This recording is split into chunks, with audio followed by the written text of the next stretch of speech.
Prophecy, Isaiah 65 verse 9, fulfillment, Hebrews 7 verse 14, Revelation 5 verse 5. The elect shall inherit. Romans 11 verses 5 to 7 inch. The prophecy in Isaiah 65 verse 9, and its fulfillment in Hebrews 7 verse 14 and Revelation 5 verse 5 provide insight into the divine plan of God's chosen people and their inheritance, as further elucidated in Romans 11 verses 5 to 7. Isaiah 65 verse 9. And I will bring forth a seed out of Jacob, and out of Judah an inheritor of my mountains, and mine elect shall inherit it, and my servants shall dwell there. In this prophetic verse, God promises to bring forth a special seed, a chosen lineage, from Jacob, and from Judah, an inheritor of his mountains.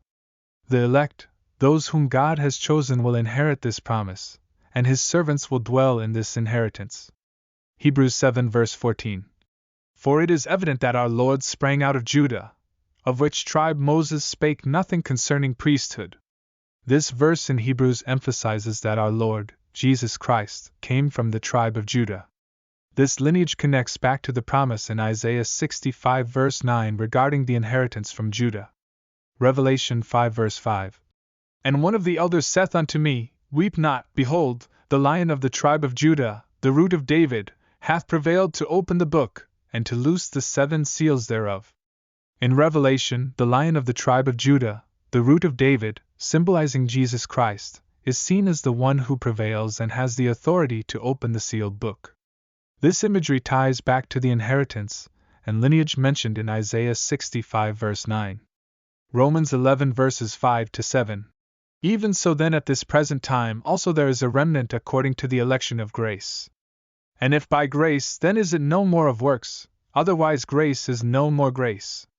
But if it be of works, then is it no more grace, otherwise work is no more work. What then?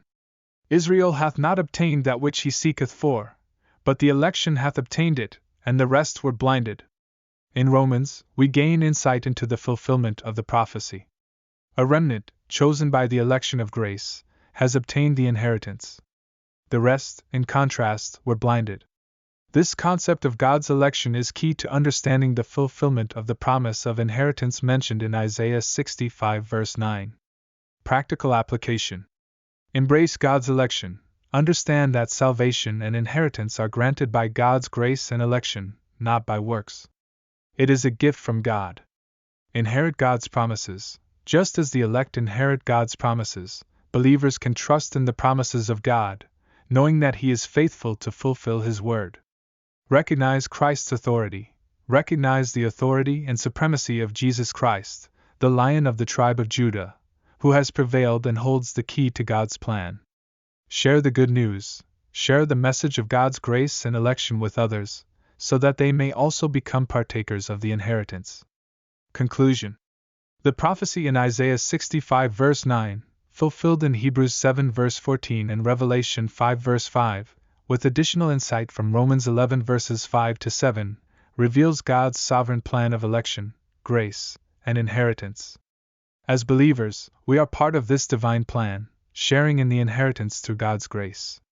This understanding calls us to embrace God's election, trust in His promises, recognize Christ's authority, and share the good news of salvation with others.